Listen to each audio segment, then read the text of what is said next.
8 లక్షల కోట్లు అప్పు చేశారే, మరి 55,000 పెట్టి పోలవరం ప్రాజెక్టు పూర్తి చేస్తున్న మన రాష్ట్రంలో 20 లక్షల ఎకరాలకు సాగునీరు వచ్చేది. ఏ పరిశ్రమ రాకపోయినా మన వాళ్ళు అన్నపూర్ణగా బతికేసేవాళ్ళు. పోనీ అదైనా చేశారంటే పోలవరం ప్రాజెక్టు కూడా కాలే. పోనీ 8 లక్షల కోట్ల రూపాయలు తెచ్చారు కదా, మరి ఏ ఇతర అభివృద్ధి అయినా జరిగిందా మన రాష్ట్రానికి అంటే? పరిశ్రమలు వచ్చాయా? ఇన్ఫ్రాస్ట్రక్చర్ వచ్చిందా? ఏమొచ్చింది? మన కనీసం మెట్రో అయినా వచ్చిందా? విజయవాడ, విశాఖపట్నం లాంటి వాటికి కూడా మెట్రో అయినా ఉందా అంటే మనం ఒక్కటంటే ఒక అభివృద్ధే జరగాలి. 8 లక్షల కోట్లు మాత్రం మన నెత్తిన అప్పు మిగిలింది. కానీ అభివృద్ధి చూద్దామా అంటే రాష్ట్రంలో ఎక్కడ చూసినా అభివృద్ధి కనిపించడం లేదు. కారణం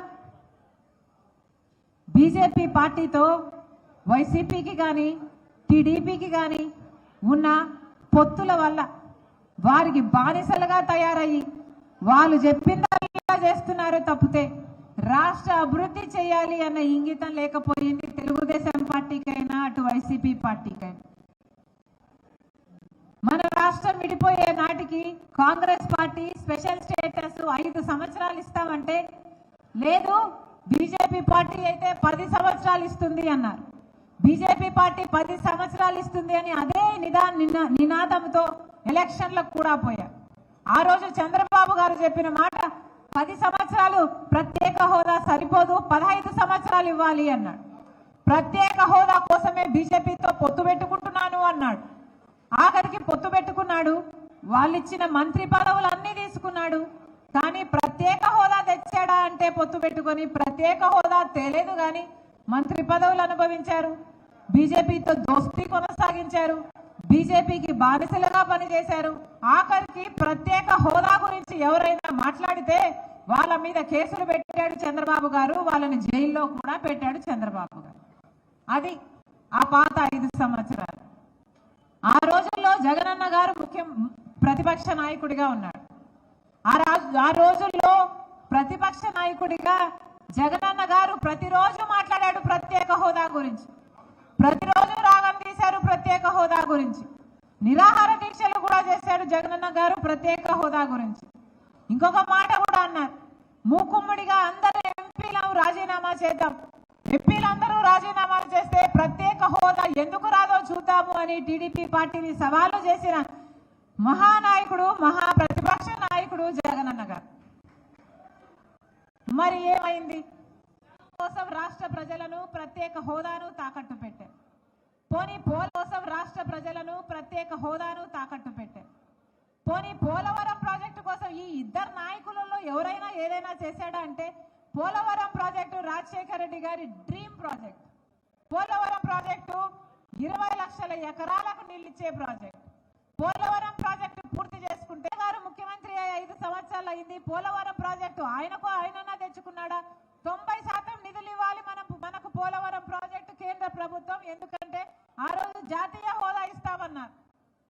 మరి పోలవరం ప్రాజెక్ట్ అయినా తెచ్చుకోవడానికి మీ దోస్తీ పనికొచ్చిందా అంటే దానికి కూడా పనికి రాలేదు జగనన్న బీజేపీ దోస్తీ.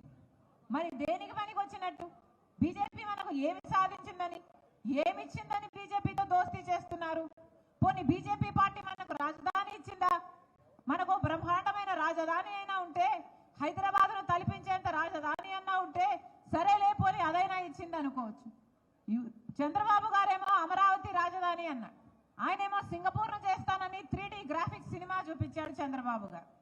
జగనన్న గారేమో 3 రాజధానులని మొత్తం గందరగోళం చేశారు. 3 రాజధానులు కాదు కదా, ఇప్పుడు ఒకటన్నా మనకు రాజధాని ఉందా? పోనీ 3 ఉన్నాయా? ఏదుంది అంటే ఏదీ లేకుండా ఉంది. మనం ఏం సాధించుకున్నట్టు? ఇప్పుడు చంద్రబాబు గారైనా వైసీపీ జగనన్న గారైనా బీజేపీకి బానిసలుగా మారారు. లేకపోతే బీజేపీతో దోస్తీ కోసము మన రాష్ట్ర ఇంట్రెస్ట్ అన్నిటినీ మొత్తాన్ని ఎందుకు పనంగా పెట్టారు అని అడుగుతున్నాం. బీజేపీ మనకు ప్రత్యేక హోదా ఇచ్చింటే సరే, మీరు బీజేపీతో దోస్తీ కొనసాగించండి. లేదా బీజేపీ పార్టీ పోని రైతులను ఆదుకుందా? రైతులకు రెట్టింపు చేస్తాం, దుగుణం చేస్తామన్నారు కదా మీరు ఆదాయం. పోనీ అదైనా మాట నిలబెట్టుకుందా అంటే బీజేపీ పార్టీ ఒక్క మాట కూడా నిలబెట్టుకోకపోగా మత పేరుతో రాజకీయాలు చేసినప్పటికీ కూడా ఇటు వైసీపీ అయినా అటు తెలుగుదేశం పార్టీ అయినా మొత్తం ఇద్దరు బీజేపీతో పొత్తులు పెట్టుకున్నారు. ఆ పొత్తులు మనకు కనిపించినా కనిపించకపోయినా ఈ రోజు బీజేపీ పార్టీ ఆంధ్ర రాష్ట్రంలో రాజ్యం ఏలుతుంది అనడానికి వేరే సాక్ష్యాలు ఏవీ అవసరం లేదు.